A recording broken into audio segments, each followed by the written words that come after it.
আজকে আমরা দাঁড়িয়ে আছি ব্রাহ্মণবাড়িয়া জেলা সরাইল উপজেলা পাকশিমুড়ি ইউনিয়ন তিরিকান্দি গ্রামে। আমরা জানি অল্প কিছুদিন আগে আমাদের এই গ্রামে একটি 9 বছরের শিশুকে একজন মানুষরূপী পশু তাকে দর্শন করেছে। আজকে আমরা তার প্রতিবাদ দর্শনের বিরুদ্ধে প্রতিবাদ মিছিল করেছি এবং আমরা তার মার সাথে এখন আলাপ করবো সে দর্শনকারী কি চাই, কি বিচার কামনা করে। আপনার দর্শনকারী বিচার কি চান?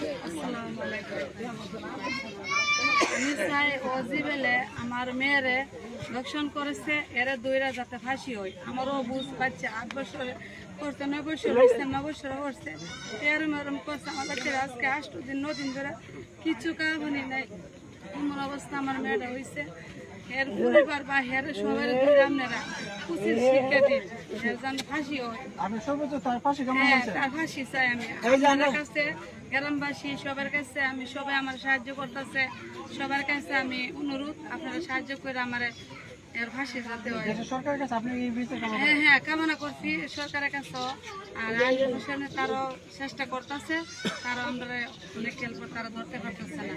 সবাই আমার তিলিকান্দি যারা আছে সবাই আমার সাহায্য করতেছে, আমার পাশে আছে সবাই। তারা এই যে আমরা দেখতে পাচ্ছি এই যে অবু শিশুটি তাকে কিন্তু কিছুদিন আগে দর্শন করেছে মানুষরূপী পশু।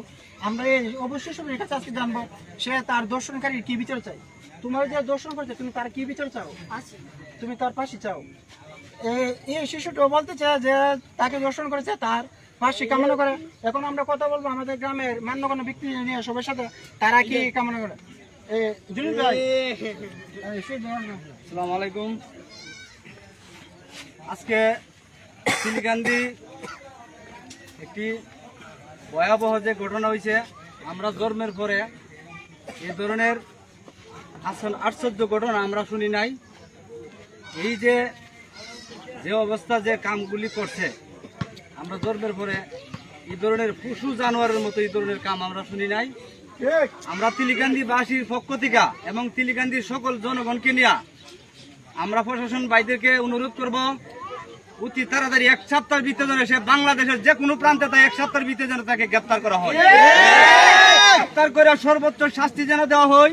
তার শাস্তি দেখে এই এলাকার মাঝে, এই গ্রামের মাঝে যতগুলি ধরনের দানব পশু আছে তারা যেন তার শাস্তি দিকে নিশ্চিত হয়ে এইগুলি থেকে যেন বিরত থাকে, আর এই কাম তিলিকান্দি গ্রামে না হয় এবং গোটা বাংলাদেশে না হয়। যত বড় প্রভাবশালী হোক, যত বড় লিডারের ছেলে হোক, আইন হইল সর্বোচ্চ, আইনের ঊর্ধ্বে কেউ না।